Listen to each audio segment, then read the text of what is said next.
राधे राधे। स्वागत है आप सभी का।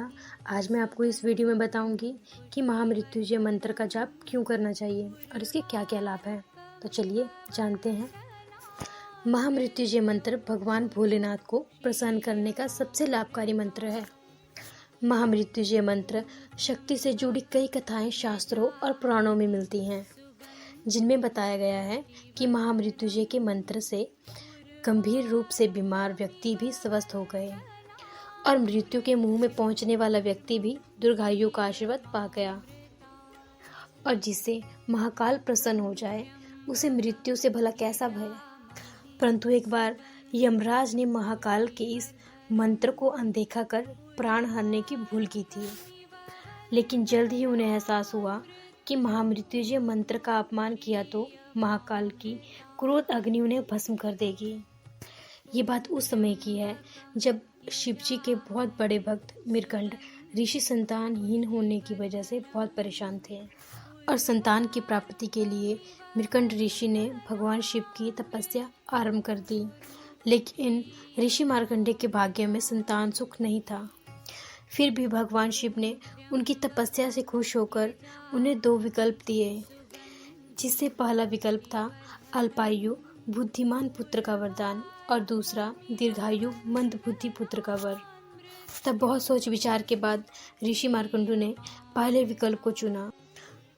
फिर कुछ समय बाद मार्कंडेय ऋषि को पुत्र की प्राप्ति हुई, जिसका नाम मार्कंडेय रखा गया, जिसका जीवन काल मात्र 16 साल था। पुत्र मार्कंडेय जैसे जैसे बड़े होने लगे तब उनकी माता पिता को उनकी चिंता होने लगी। तब उनकी माता ने मार्कंडेय को उनकी अल्पायु होने के बारे में बताया।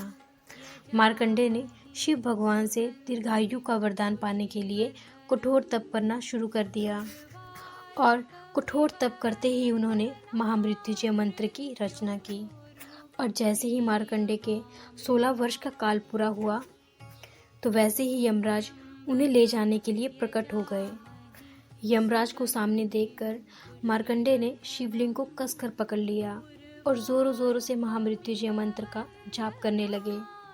ये देखकर यमराज मार्कंडेय को शिवलिंग से दूर खींचने लगे और ये सब देखकर भगवान शिव क्रोधित हो गए और शिवलिंग से प्रकट हो गए और कहा कि तुमने मेरी साधना में लीन भक्त को परेशान करने का साहस कैसे किया। यमराज महाकाल के क्रोध से कांपने लगे और कहा, प्रभु मैं तो आपका ही सेवक हूँ और आप ही ने मुझे जीवों के प्राण हरने का हक दिया है। ये सुनते ही भगवान शिव का क्रोध थोड़ा शांत हुआ और बोले कि मैं अपने इस भक्त की स्तुति से बहुत प्रसन्न हूँ और मैं इसे दीर्घायु होने का वरदान देता हूँ, इसीलिए तुम इसे नहीं ले जा सकते।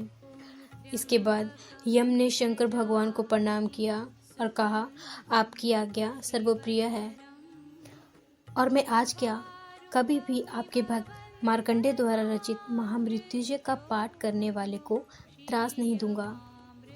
तो इस तरह महाकाल की कृपा से मार्कंडेय दीर्घायु हुए और उन्होंने एक ऐसे मंत्र की रचना की जिसका पाठ करने से काल तक को हराया जा सकता है। तो कैसी लगी आपको आज की वीडियो? अगर अच्छी लगी हो तो वीडियो लाइक कीजिएगा और हमारे चैनल को सब्सक्राइब कीजिएगा। धन्यवाद।